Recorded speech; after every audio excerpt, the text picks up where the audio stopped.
Hello and welcome. Today we will be discussing about effective population size, a very important concept in population genetics. So before knowing about the effective population size, we must know what is a population, the basic definition of population in terms of genetics and breeding. So basically a population is a group of interbreeding animals that are sharing a common gene pool in a specific area bound by Mendelian inheritance and mating systems. It is the unit of evolution. So population, if I say about the sheep population, it is a group of interbreeding animals, like मतलब ये आपस में interbreed कर सकते हैं and they are sharing a common gene pool. इनका आपस में एक कॉमन जीन पूल है. इम्पॉर्टेंट ये है कि एक पॉपुलेशन एक स्पेसिफिक एरिया को इनहेबिट करती है और ये जो भी एनिमल्स हैं ये एक मेंडेलियन लॉ ऑफ इनहेरिटेंस को फॉलो करते हैं, यानी कि इनकी एक जनरेशन से दूसरे जनरेशन में जो भी ट्रेड्स पास हो रहे हैं वो मेंडेलियन इनहेरिटेंस को फॉलो करते हैं. और डिफरेंट मीटिंग पैटर्न्स जो भी एक पॉपुलेशन के हैं, जैसे रैंडम हो सकता है या कोई भी इनब्रीडिंग आउटब्रीडिंग, वो सब इसमें फॉलो होते हैं. और ये पॉपुलेशन जो है एक यूनिट ऑफ इवोल्यूशन है. मतलब अगर इवोल्यूशन हो रहा है तो किसी यूनिट पे हो रहा है, मतलब एनिमल्स की, तो वो यूनिट कहलाती है पॉपुलेशन. अगर हम पॉपुलेशन के टाइप्स को डिस्कस करें तो पॉपुलेशन, वैसे तो हम बहुत सारे टाइप से इसे क्लासीफाई कर सकते हैं, पर बेसिकली यहाँ पर हम 3 टाइप से अगर हम इन्हें क्लासीफाई करें तो population can be classified according to their genetic structure, boundaries and by breeding hierarchy. तो अगर जेनेटिक स्ट्रक्चर को हम देखें तो एक पॉपुलेशन मेंडेलियन पॉपुलेशन हो सकती है, यानी कि उसमें Mendelian law of inheritance apply होते हैं, जैसे कि principle of segregation and principle of independent assortment जो है लॉ वो फॉलो होता है, and principle of dominance is also followed. दूसरा हो सकती है पॉपुलेशन पैनमिक्टिंग, यानी कि पैनमिक्सिस जहाँ पर भी टर्म आता है वो होता है रिलेटेड टू रैंडम मीटिंग, यानी कि पॉपुलेशन में कोई भी individual is equally free to meet with other individual, है ना. तो that is known as panmictic population. Another one, a population based on genetic structure can be inbred या outbred भी हो सकती है, मतलब based on the breeding type की कैसी टाइप ऑफ ब्रीडिंग हो रही है. अगर क्लोजली रिलेटेड इंडिविजुअल्स में ब्रीडिंग हो रही है तो that population will be called as inbred population. उसके बाद अगर हम बाउंड्रीज़ के बेसिस पर पॉपुलेशन को देखेंगे तो पॉपुलेशन क्लोज्ड हो सकती है या ओपन हो सकती है. क्लोज्ड कहने का मतलब, जैसे ये पॉपुलेशन है यहाँ पर, अगर इसमें बाहर से कोई भी इंडिविजुअल एनिमल दूसरी पॉपुलेशन का अलाउड नहीं है, then this population becomes a closed population. इनका जो जीन पूल है वो फिक्स्ड हो जाएगा ओवर द ईयर्स, है ना, क्योंकि बाहर से कोई भी नया जीन अलाउड नहीं है. अब दूसरी पॉपुलेशन हो सकती है ओपन. अगर ये पॉपुलेशन फ्री है कि बाहर से कोई भी दूसरे पॉपुलेशन का शीप इधर आ सकता है, क्रॉस ब्रीडिंग हो सकती है या नॉन रैंडम मीटिंग हो सकती है, तो then this population will be called as open population. उसके बाद अगर हम ब्रीडिंग हिरार्की को देखेंगे कि कैसे कैसे ब्रीडिंग हो रही है, तो population can B nucleus, multiplier और कॉमर्शियल. जैसा कि हमने ब्रीडिंग पिरामिड में पढ़ा भी है कि अगर ये ब्रीडिंग पिरामिड है, ट्रेडिशनल ब्रीडिंग जो हिरार्की होती है उसमें जो सबसे टॉप मोस्ट एनिमल्स होते हैं वो न्यूक्लियस में रखे जाते हैं, और ये एलीट एनिमल्स आपस में ही ब्रीड करते हैं to produce animals for the multiplier group. और मल्टीप्लायर ग्रुप का काम होता है कि वो last end product producing animals को, यानी कि कॉमर्शियल टायर को प्रोड्यूस करें. तो अगर ब्रीडिंग हिरार्की के बेसिस पर हम देखेंगे तो population can B of nucleus group, multiplier group और कॉमर्शियल ग्रुप. तो ये था बेसिक्स अबाउट पॉपुलेशन. अगर हम अब लेवल्स ऑफ पॉपुलेशन ऑर्गेनाइजेशन को देखें, मतलब पॉपुलेशन कैसे ऑर्गेनाइज्ड है, तो population can B census population. Census जहाँ पर भी नाम आता है हमें पता है कि सेंसस जब हम सारे इंडिविजुअल्स ऑफ अ पॉपुलेशन को इंक्लूड कर रहे होते हैं तो then this is known as census population. That is the total count of a population. It includes young, sterile, non breeding जो भी एनिमल है, सिक हो, डिजीज्ड हो, यंग हो, अडल्ट हो, जो भी हो, ठीक है. तो सारे एनिमल्स को जब हम अपने काउंट में इंक्लूड कर देंगे तो that population will be called as census population. दूसरा होता है ब्रीडिंग पॉपुलेशन. अब जैसे हमने सेंसस में तो सारे एनिमल्स को इंक्लूड कर दिया, पर उस सारे एनिमल्स में सारे तो ब्रीडिंग होंगे नहीं. ब्रीडिंग तो एक ही सबसेट ऑफ दिस पॉपुलेशन होगा. तो that subset of census population that have reach sexual maturity and are available for mating, ठीक है. तो इसमें से वो पॉपुलेशन जिसने एक्चुअल में सेक्शुअल मैच्योरिटी को रीच कर लिया है और जो ब्रीडिंग कर सकते हैं, तो this population will be called as breeding population. तो ब्रीडिंग पॉपुलेशन जो होगी वो सेंसस पॉपुलेशन से इसका नंबर जो होगा वो कम होगा, राइट। उसके बाद थर्ड हम आते हैं इफेक्टिव पॉपुलेशन में। इफेक्टिव पॉपुलेशन क्या होती है? The actual number of breeding animals that actively pass on their genes. यानी कि इस ब्रीडिंग पॉपुलेशन में भी हमने बोला कि वो एनिमल्स जिनकी सेक्सुअल मैच्योरिटी आ गई है एंड दे कैन रिप्रोड्यूस, पर ऐसा ज़रूरी नहीं है कि वो रिप्रोड्यूस कर ही रहे हैं और प्रोजेनी प्रोड्यूस कर ही रहे हैं। तो इनमें से एक्चुअली वो एनिमल्स का ग्रुप जो एक्चुअली ब्रीड करेंगे and actively they will pass on their genes to the next generation will be called as effective population, जो कि आज का हमारा टॉपिक है। तो हमेशा जो इफेक्टिव पॉपुलेशन होगा वो ब्रीडिंग पॉपुलेशन से कम होगा और ब्रीडिंग पॉपुलेशन सेंसस से कम होगा, right. So this is the level of population organization. तो अब हम आते हैं अपने actual topic, that is effective population, a very interesting and important topic. तो इफेक्टिव पॉपुलेशन साइज, ऑलरेडी हम हाफ द कॉन्सेप्ट को समझ चुके हैं। तो अगर इसकी डेफिनेशन की हम बात करें तो effective population size tells us the number of breeding individuals in an idealized population that would give the same rate of inbreeding or the same sampling variance of gene frequency as the real population। ठीक है, थोड़ा confusing है। तो दो cases ले लेते हैं हम, एक होती है आइडियलाइज्ड पॉपुलेशन और एक होती है रियल पॉपुलेशन, राइट। तो आइडियल पॉपुलेशन एक हाइपोथेटिकल कॉन्सेप्ट है, कोई भी population in natural environment ideal नहीं होती है। Real population is the true reality, right. तो आइडियल पॉपुलेशन में ऐसा माना जाता है कि इसका एक कांस्टेंट साइज़ होता है, इंडिविजुअल में आपस में रैंडम मीटिंग हो रही होती है, मेल्स और फीमेल्स का नंबर इक्वल होता है और फैमिली साइज़ भी इक्वल होते हैं। यानी कि अगर ये दो मेल और फीमेल हैं तो इनकी फैमिली का जो साइज़ होगा, नंबर ऑफ ऑफस्प्रिंग्स जो ये बियर करेंगे वो इसके बराबर होगा। और कोई भी पॉपुलेशन, ये अलग अलग लाइन्स है मान लीजिए, तो कोई भी इसमें जनरेशन ओवरलैपिंग नहीं होगी, हर कोई जनरेशन डिस्क्रीट होगी। ये आइडियल पॉपुलेशन के असम्पशंस हैं। पर रियल पॉपुलेशन में ऐसा नहीं होता। रियल पॉपुलेशन में ना कांस्टेंट साइज़ होता है, ना रैंडम मीटिंग हो रही होती है, ना equal number of male and female होते हैं। हमें पता है अब in the era of artificial insemination तो मेल्स का नंबर कुछ ज़्यादा ही कम हो गया है और फीमेल्स का नंबर काफ़ी ज़्यादा हो गया है। ना ही इनकी इक्वल फैमिली साइज़ होती है, क्योंकि हर एक एनिमल अपनी फर्टिलिटी और उनके इंडिविजुअल्स जो होते हैं, मतलब ऑफस्प्रिंग जो होते हैं, वो वायबिलिटी में वेरी करते हैं, इसलिए फैमिली का साइज़ भी इक्वल नहीं होता है। तो this real population almost always deviates from the ideal population because it has unequal sex ratios, fluctuating sizes and it is based on human selection. तो ह्यूमन हमेशा सुपीरियर एनिमल्स को select करता है, इसीलिए unequal number from the ideal population, ठीक है। तो ये हमने देख लिए कंडीशंस, ठीक है। तो कमिंग टू द डेफिनेशन, क्या कहना चाह रही है? इफेक्टिव पॉपुलेशन साइज वो नंबर है रियल पॉपुलेशन का जो सेम इनब्रीडिंग लेवल देगा या फिर कैलकुलेटेड सैम्पलिंग वेरिएंस देगा। सैम्पलिंग वेरिएंस और इनब्रीडिंग सेम है। इनब्रीडिंग, रेट ऑफ इनब्रीडिंग क्या होता है? Rate of inbreeding is a mathematical concept, यानी कि किस रेट से इनब्रीडिंग एक्यूमुलेट हो रही है इन अ पॉपुलेशन। अगर कोई पॉपुलेशन है, अगर उसमें इनब्रीडिंग हो रही है, यानी कि रिलेटेड एनिमल्स आपस में मेट कर रहे हैं, तो उस पॉपुलेशन में जो इनब्रीडिंग लोकस होते हैं, कुछ ट्रेट्स, अलील्स जो होते हैं वो फिक्स होते रहते हैं एट अ पर्टिकुलर रेट। और एक टाइम ऐसा आता है कि सारे इंडिविजुअल्स ऑफ दैट पॉपुलेशन में वो लोकाई होमोजाइगस हो जाएंगे, मतलब एक particular region of the chromosome में सारी पॉपुलेशन में वही अलील्स मिलेंगे। तो ये चीज़ें एक पर्टिकुलर रेट पे हो रही होती है, मतलब एक पर्टिकुलर स्पीड पे हो रही होती है, तो that is known as inbreeding rate. तो इफेक्टिव पॉपुलेशन साइज ये कहता है कि the number of individuals of a population that would give the same inbreeding rate और calculated sampling variance if they were bred in a manner of idealized population. इस population का वो number जो same inbreeding rate दे जो कि ideal population दे रही थी, या फिर आइडियल पॉपुलेशन में जो इनब्रीडिंग रेट हो रहा था, that number is known as effective population size, right. Now we know that ideal population जो है वो exactly it is ideal, but real population is not ideal. इसमें जो है मेल और फीमेल का नंबर वेरी करता है, बाकी चीज़ें भी वेरी करती हैं। तो जो रियल पॉपुलेशन होती है उसमें जो इफेक्टिव पॉपुलेशन होता है वो क्वाइट लेस होता है देन इट्स ओरिजिनल नंबर।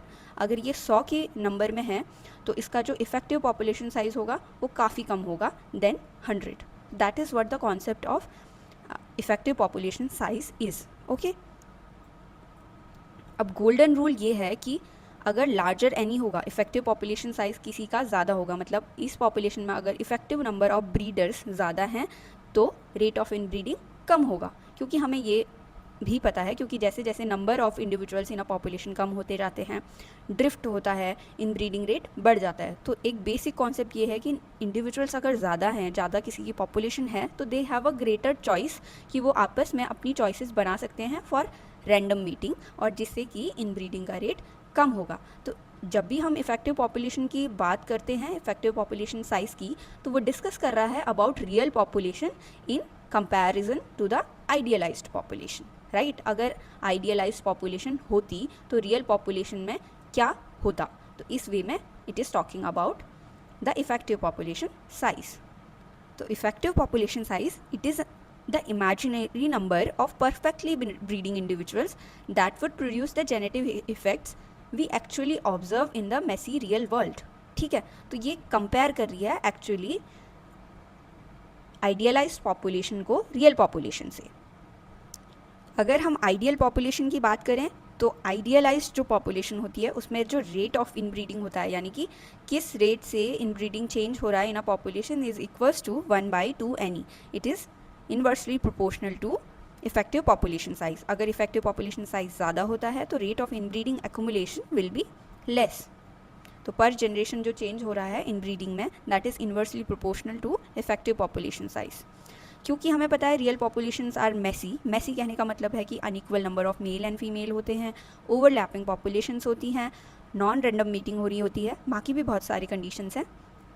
तो एनी इसमें चेंजेस होता है, मतलब एनी जो है वो चेंज होते रहता है। N E is not fixed because it is based on many other things.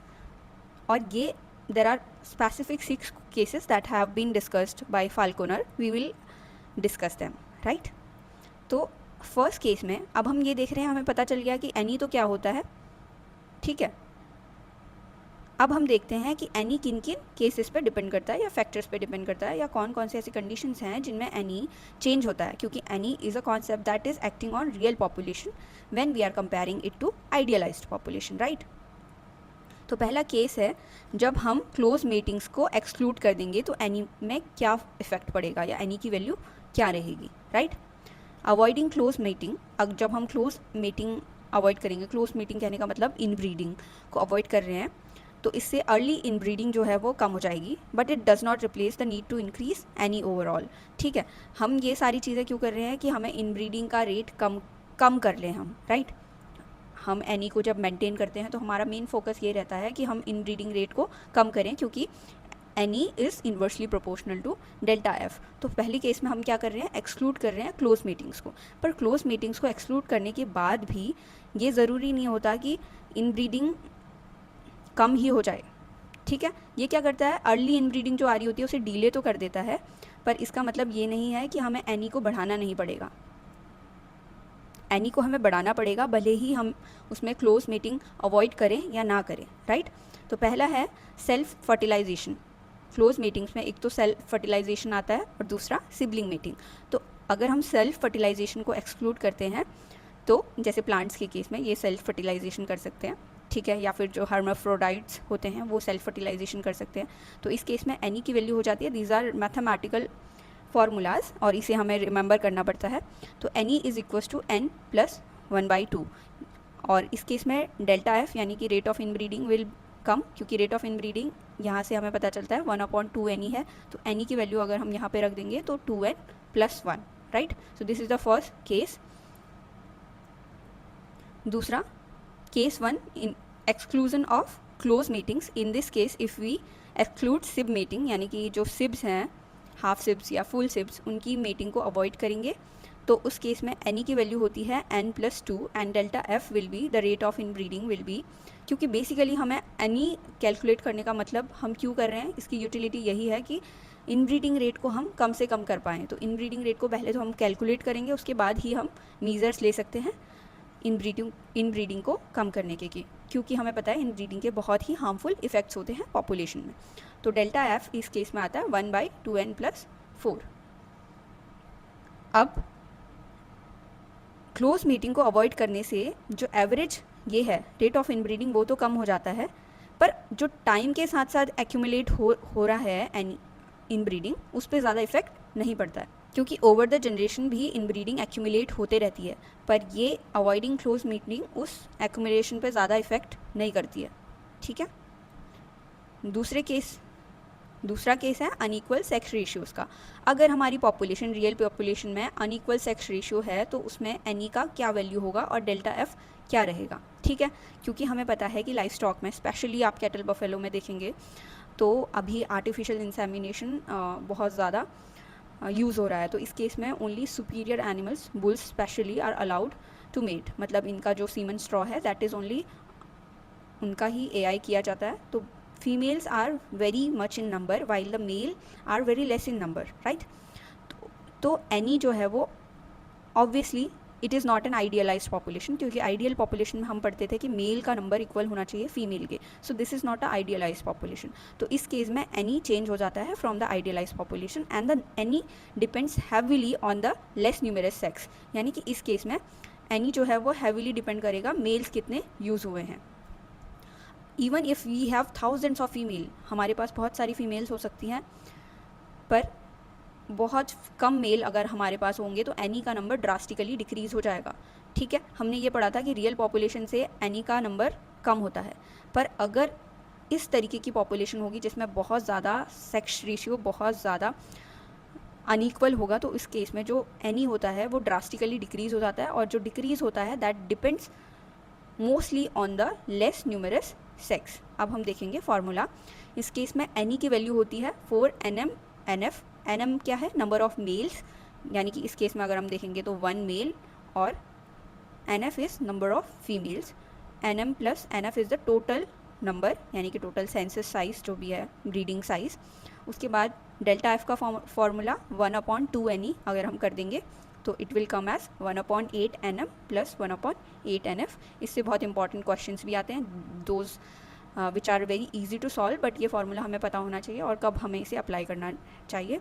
Even in JRF as well as in SRF this question have been asked इस फार्मूला से रिलेटेड। तो बेसिकली आपको ऐसा ही क्वेश्चन दिया होगा कि 10 मेल है और 1000 फीमेल्स हैं, तो आप कैलकुलेट करिए एनी या rate of inbreeding.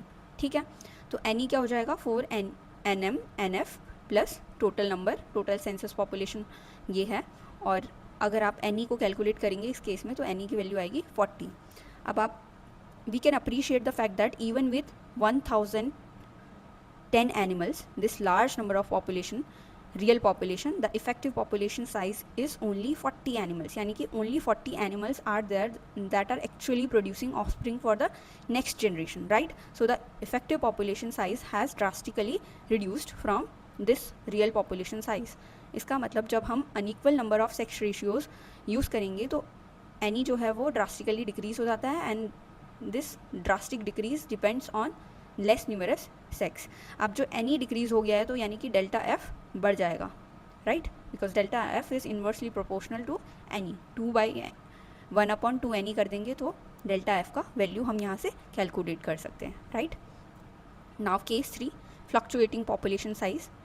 Fluctuating population size कहने का मतलब ये है कि over the years, over the generations, different generation जो नंबर ऑफ पॉपुलेशन है वो वेरी कर रहा है। जैसे मान लीजिए फर्स्ट जनरेशन में जो ये पॉपुलेशन है कैटल की वो थी 40 की, उसके बाद ये अचानक से हो गई 1 या 2, उसके बाद 3, उसके बाद फिर से 10। So this population size is fluctuating over the generations. Now there are thousand of reason, मतलब बहुत सारी रीजन्स हैं जिसकी वजह से ये हो सकता है। पॉपुलेशन में कोई भी ऐसे बॉटल नेक इफेक्ट आ सकता है, राइट, ड्रिफ्ट, जेनेटिक ड्रिफ्ट, कुछ भी हो सकता है पॉपुलेशन में। ठीक है, माइग्रेशन हो सकता है। तो इस केस में जो एनी का फॉर्मूला हो जाता है over T generations is equals to 1/NE equals to 1/T। यहाँ पे T equals to number of generations आएगा, जैसे यहाँ पे 1 2 3 4, यहाँ पे 4 आ जाएगा, और N1 की जगह 40, N2 की जगह 2। सिमिलरली जितने भी जनरेशन्स में जितने भी एनिमल्स हैं, सो this is basically harmonic mean of number of animals in different generations, right? So these real populations change size over generations, और ये size किस किस चीज़ की वजह से change हो सकता है? There are n number of reasons like diseases, seasons, management, okay, and this any is governed by harmonic mean over time. जैसे बॉटलनेक इफेक्ट की वजह से ये चेंज हो सकता है ड्रास्टिकली, द पॉपुलेशन में reduce and again the population survives and फिर से पॉपुलेशन का साइज बढ़ जाता है, ठीक है। तो जैसे हम यहाँ पे पढ़ रहे थे, तो एनी बेसिकली डिपेंड करेगा ऑन लेस न्यूमरस सेक्स, तो यहाँ पे भी एनी डिपेंड करता है बेस्ड ऑन द पॉपुलेशन जो लीस्ट नंबर पे होगी, बेस्ड ऑन द जनरेशन जहाँ पर सबसे कम नंबर ऑफ एनिमल्स होंगे उस पर ही सबसे ज़्यादा एनी डिपेंड करेगा, right. So this tells us the power of smallest generation. In a harmonic mean calculation, the generation with the smallest number completely dominates the final any. जो यहाँ पर सबसे कम नंबर में होगा उसका सबसे ज़्यादा इफेक्ट आएगा any पे, क्योंकि this is inversely proportional, right? Now a large present population size does not reduce high rate of inbreeding caused by past bottleneck. भले ही अभी जो है population का size काफ़ी बढ़ गया हो, पर जो पुराने बॉटलनेक इफेक्ट की वजह से इनब्रीडिंग रेट बड़ा होगा उसको ये कोप अप नहीं कर पाएगा, right, because the genetic damage that has come up with this bottleneck effect is already done. अब इसको जो धीरे धीरे पॉपुलेशन रिकवर करती है, but this rate of inbreeding which has been implicated upon the population remains forever here. क्योंकि आप देख पा रहे हैं कि बॉटलनेक की वजह से बहुत सारे जो एनिमल्स हैं, बहुत सारी जो डाइवर्सिटी है that has already been lost even after population recovers. ये सारा जो डाइवर्स एलील्स हैं, जीन पूल है, वो रिकवर नहीं कर पाता है, right. Now the fourth case is an unequal family size. अब रियल पॉपुलेशंस में क्या होता है, आइडियलाइज पॉपुलेशन में क्या होता है, इक्वल फैमिली साइज होता है, right. If these are two parents, they are producing equal number of offspring, similar ये भी same number of population individual offsprings produce करेंगे, पर real population does not follow this, right.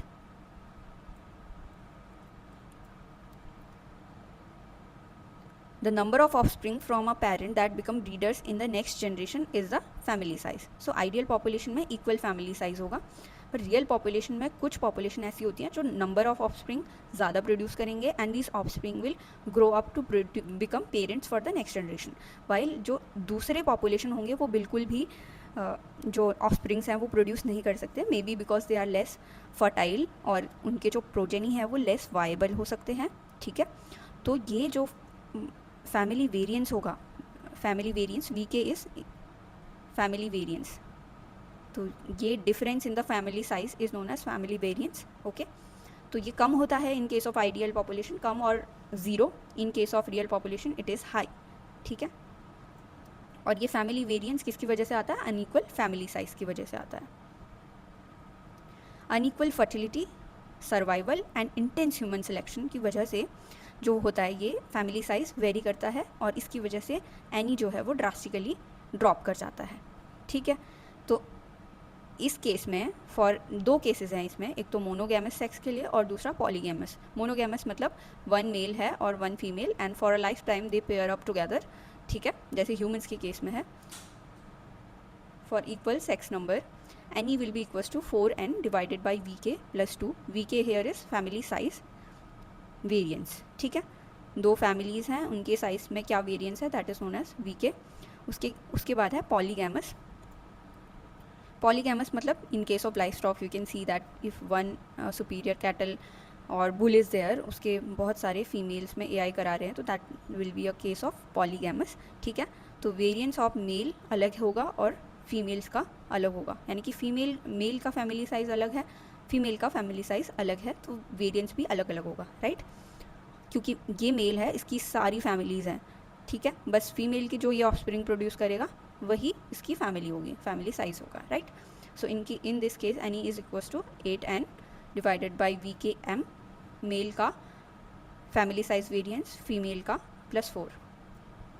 Mail का VK is extremely high because in natural condition अगर हम देखें तो mail बहुत रेयरली यूज़ होते हैं, और ये मतलब rarely in the sense male बहुत कम नंबर में यूज़ होते हैं, और इसकी फैमिली बहुत लार्ज होगी और वेरी करेगी, right. Now next case is minimal inbreeding strategy. ये केस 5 नहीं है, actually it is inside this family size कि मिनिमम इनब्रीडिंग हम कैसे ला सकते हैं. अगर हम फैमिली साइज को इक्वलाइज कर लें, that is the best tool to maximise NE and minimise inbreeding. यानी कि अगर हम 2 पेरेंट्स हैं, उनके इक्वल नंबर ऑफ ऑफस्प्रिंग, यहाँ भी 2 पेरेंट्स हैं, उनके इक्वल नंबर ऑफ ऑफस्प्रिंग, ऐसा ब्रीडिंग प्लान अगर हम बना दें तो there will be minimum inbreeding. Okay, equalizing family size is the best tool to increase any, that is the output from here, right? So when we equalize family size, vk becomes 0 and any का value आता है इस case में 2n minus 1, and this is practically the most basic or easiest or practically applicable strategy for increasing effective population size and reducing inbreeding, right?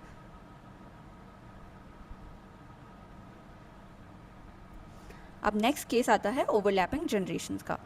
Ideal population में हमने पढ़ा था कि पॉपुलेशंस जो होती हैं वो डिस्क्रीट होती हैं, right?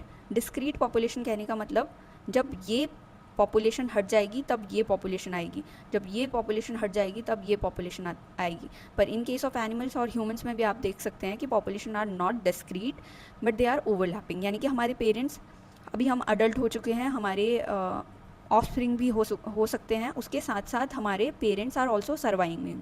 Same is the case of animals. ठीक है, एक कैटल होती है, उसके काफ्स होते हैं, the calves may become cows and they may produce their next generation, और ये काउ अभी तक भी सर्वाइविंग है. So in case of humans and animals the generations are overlapping generations. ठीक है, तो डोमेस्टिक एनिमल्स में जनरेशन्स ओवरलैप करते हैं, डिफरेंट एजेस वो साइमल्टेनियसली रिप्रोड्यूस करते हैं. और जो लॉन्गर लिव्ड एनिमल्स हैं, तो सिमिलरली आप सोचिए जो लॉन्गर लिव्ड एनिमल्स हैं उनकी सेक्सुअल लाइफ ज़्यादा है, तो दे हैव अ टेंडेंसी कि उनके नंबर ऑफ ऑफस्प्रिंग्स जो होंगे वो ज़्यादा होंगे compare to these young individuals, right, at a time अगर हम देखें. ठीक है, तो इस केस में जो इफेक्टिव पॉपुलेशन साइज होता है वो अगेन वेरी करता है, because the population is again varying according to their this fertility and viability of their individuals. तो ये इंडिविजुअल्स जो है वो जीन पूल को ज़्यादा कंट्रीब्यूट करेंगे देन दीज इंडिविजुअल्स, क्योंकि इनके number of offsprings at a time ज़्यादा हैं, क्योंकि इनकी एज ज़्यादा है, because of that reason, right. In this case NE is equals to 4NCl divided by VK plus 2. आगे हम देखेंगे कि क्या होता है. जैसे डिस्क्रीट जनरेशन्स और ओवरलैपिंग जनरेशन से ये एग्जाम्पल अच्छे से बताता है. जैसे मे फ्लाई है, जब मे फ्लाई अडल्ट होती है वो अपने एग्स को, दीज एग्स से जो नए ऑफस्प्रिंग निम्फ बनेंगे, उस जब ये ऑफस्प्रिंग बनेंगे तो it dies, this fly dies. तो this generation is completely discrete. When it's offsprings are there, इस फ्लाई के जब ऑफस्प्रिंग्स पैदा होते हैं तो this fly is not there to see her offsprings, right. तो this is a discrete population. Parents pass away before the next generation begins reproducing. No overlap, so easy to track. Now in overlapping generations, जैसे कि domestic animals में होती है, grandparents भी हैं, parents भी हैं, young ones भी हैं, and all of them are contributing to the gene pool. However, the level of contribution may vary. ये ज़्यादा contribute कर सकते हैं, ये कम. ठीक है, grandparents, parents and young are alive simultaneously. They can all contribute to the gene pool at the same time. ठीक है, तो इस केस में जो चीज़ें होती हैं एनी का कैलकुलेशन वो कॉम्प्लिकेट हो जाता है. ठीक है, तो ये सेम चीज़ बोल रहा है. तो इस केस में जब जनरेशन्स ओवरलैप करती हैं तो हमें, ये हमने ऑलरेडी पढ़ लिया है. जैसे ओवरलैपिंग जनरेशन कहने का मतलब एक 10 ईयर ओल्ड डॉग भी हो सकता है, 5 ईयर ओल्ड डॉग भी हो सकता है, 2 ईयर ओल्ड डॉग भी हो सकता है. All can have puppies, right, in the exact same years, क्योंकि after 7 to 9 months it becomes puberty में आ जाते हैं animal and they can bear their offsprings. ठीक है, तो जनरेशन्स जो हैं वो इस केस में ओवरलैपिंग हो जाती हैं, right. And the gene flow is continuous. This is the gene flow and this gene flow is leading to a gene pool. Gene pool मतलब जो भी इस पॉपुलेशन में अलील्स का कॉम्बिनेशन है, that becomes the gene pool. Now इस gene pool को कौन ज़्यादा कंट्रीब्यूट कर रहा है, कौन कम कंट्रीब्यूट करता है, दैट मे वेरी. ठीक है, and this is because of the advantage of the time, क्योंकि जो लॉन्गर लाइफ मतलब जिसकी एज ज़्यादा होगी, they live longer and they have more opportunities to pour their genes into the pool than the younger ones, so their contribution to the gene pool is more. However, इसका contribution कम है, right. इसका मतलब हमें overlapping generation में idealise generation के compare में changes करने पड़ेंगे वाइल कैलकुलेटिंग एनी, राइट। तो while calculating any for this overlapping generation हमें 3 चीज़ें चाहिए होती है। एक तो कोहोर्ट का साइज़, कोहोर्ट कहने का मतलब the number of animals born in single time period, जैसे एक साल में कौन कौन से animals of that population are born. Total census size is how many total dogs are there, सारी पॉपुलेशन में ओवरलैपिंग जनरेशन 1 2 3 में देखिए तो टोटल जो भी है that will form the total census. Now cohort is the number of individual that are born in a particular time and expectation of life is there generation length, not generation length actually, the time of their lifespan कि कितना how long they are going to live on an average. so यहाँ से हमारा NC equals to NT upon E निकल जाता है and effective population size in case of this overlapping generation comes to be 4 NCL divided by VK plus 2. Not going much into the mathematical nitty-gritties, this is what comes NE in case of overlapping generations. पर हमें ये ज़रूर पता होना चाहिए कि overlapping generation और discrete generation में क्या फ़र्क है और कैसे ओवरलैपिंग जनरेशन आइडियलाइज्ड पॉपुलेशन से वेरी करती है, right. So this is NE is effective population size, N C is cohort size, the number of individuals जो एक ही टाइम पे बॉर्न होते हैं, L is generation length, okay, and V K is variance in family size, okay. Family size का मतलब जैसे कुछ डॉग्स के 10 पपीज़ हो सकते हैं, सम में have 0 because of the difference in their fertility and viability, right.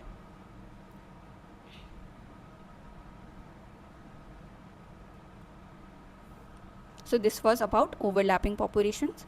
अब हम आते हैं, ये हमने 6-7 केसेस पढ़ लिए कि अलग अलग केसेस में एनी का जो भी कैलकुलेशन है वो वेरी कैसे करेगा in case of a real population, right.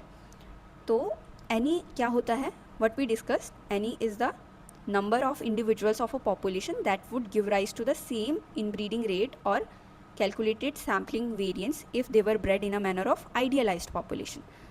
तो now coming to the fact why any matters, ठीक है। तो इसमें हम एग्जाम्पल लेते हैं चीता का। We know that this Asiatic cheetah are already extinct, ठीक है। हमें अफ्रीकन चीता लाने पड़ रहे हैं from this African countries to Kuno national park, ताकि हम फिर से उनके जीन पूल को यहाँ पर सरवाइव करा पाएँ। पर वाई एक्चुअली द चीता जो है वो एक्सटिंक्ट क्यों हुआ था, तो ऐसा होता था कि जब राजा महाराजाओं के ज़माने में चीता पर हंटिंग होती थी उनकी, right. But after this princely states combine हो गए, India became an independent country, उसके बाद चीता उससे पहले ही चीता को प्रोटेक्ट करने के बहुत सारे मीज़र्स लिए गए थे एंड एक्चुअली द चीता का साइज़ जो हुआ वो एक्चुअली ग्रो भी हुआ, the number of the population of the चीता ग्रू अप, बट फिर भी पॉपुलेशन एक्सटिंक्ट हो गई। क्यों? क्योंकि जो पॉपुलेशन है दे ग्रू आफ्टर अ बॉटल नेक, पर उसमें जो एक्चुअली जो डाइवर्सिटी वाले जीन्स थे दे वर लॉस्ट, ठीक है। तो उस टाइम पे एनी हमने मेज़र नहीं करा एक्चुअली कि actual number of breeding population कितनी थी उसमें। The population increased but the number of breeding individual actually which were actually contributing to the population didn't increase, ठीक है। तो वाइल्ड लाइफ में जो स्मॉल एनी होता है वो लीड करता है to high genetic drift and severe loss of diversity, क्योंकि delta F is equals to 1/2 N E, ठीक है। तो ये जैसे जैसे एनी कम होता जाएगा तो इनब्रीडिंग रेट बढ़ता जाएगा और इनब्रीडिंग के बहुत सारे हार्मफुल कंसिक्वेंसेस होते हैं, जैसे कि इनब्रीडिंग डिप्रेशन, राइट। तो चीता का जो नंबर है वो डिक्रीज़ हुआ था ड्यू टू बॉटल नेक, बहुत ज़्यादा हंटिंग हुई थी एंड उनके सेंसस नंबर तो रिकवर हुए but their NE didn't recover, ठीक है। इसकी वजह से क्या हुआ, एनी जब रिकवर नहीं हुआ तो डेल्टा एफ बढ़ा, इनब्रीडिंग डिप्रेशन की वजह से लॉस ऑफ डाइवर्सिटी हुआ, जिसमें कि मोस्ट इम्पॉर्टेंट फैक्टर जिसकी वजह से चीतास एक्सटिंक्ट हुए that was massive loss of MHC genes, ठीक है। MHC major histocompatibility complex genes होते हैं, जिसमें ये हम पढ़ते हैं कि रिजेक्शन होता है, ग्राफ्ट रिजेक्शन इसी की वजह से होता है, ठीक है। तो जब भी कोई भी डिजीज़ आती थी तो इनमें कोई भी डाइवर्स जीन्स नहीं थे, यानी कि MHC are most important for fighting for the diseases. तो जिसमें भी जब भी ये डिजीज़ आती थी तो अगर किसी भी जीन में डाइवर्सिटी नहीं है तो दे कांट प्रोड्यूस मतलब जो भी प्रोटीन्स है फॉर सेविंग देम वो ज़्यादा प्रोड्यूस नहीं कर सकते फॉर मल्टीपल डिजीजेस। तो इसकी वजह से दिस पॉपुलेशन फॉल्ट और चीता एक्सटिंक्ट हुए, और अभी भी बहुत सारी वाइल्ड पॉपुलेशन इसी रीज़न की वजह से एक्सटिंक्ट हो रही है। So that's why this monitoring any is very important, especially in case of wild populations, right?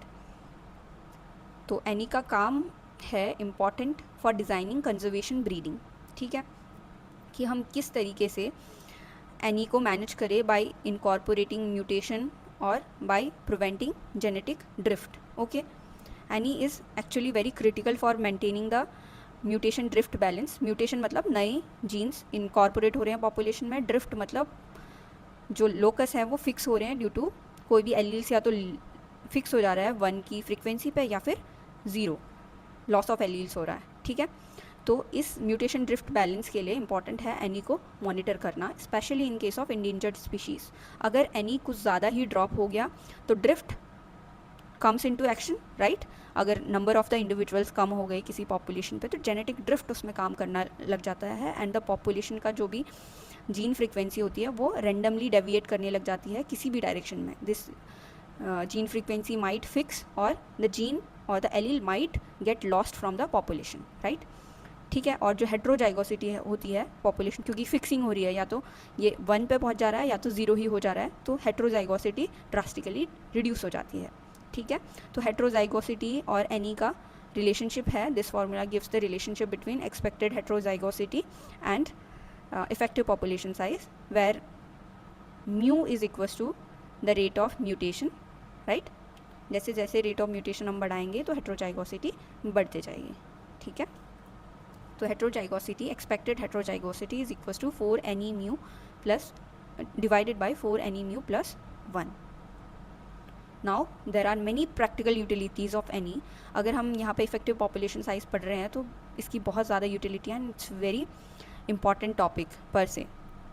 So any is basically used for predicting inbreeding rate and जो भी inbreeding डिप्रेशन होता है उसके रिस्क को, ठीक है, कि किसी पॉपुलेशन में अगर बहुत ज़्यादा रेट ऑफ इनब्रीडिंग हो रही है और हमने उसका एनी कैलकुलेट करा, एनी को कैलकुलेट करने के बाद ही आप डेल्टा एफ को कैलकुलेट कर सकते हैं।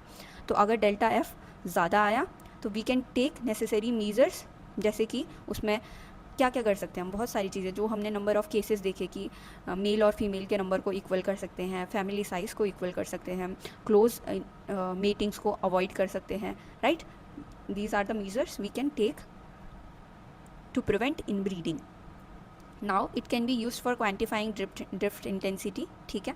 अगर स्मॉल एनी है तो हाई ड्रिफ्ट होता है उसमें, और ड्रिफ्ट ऐसा हाई है तो डाइवर्सिटी लॉस होती है, जैसे हमने चीता के केस में देखा थी MHC लोकाई कैसे लॉस हुए, और MHC लोकाई किसी भी लोकाई की बहुत ज़्यादा इंपॉर्टेंस है किसी भी पॉपुलेशन में, एंड डाइवर्सिटी अगर लूज़ होती है तो this population as a whole might get lost, okay.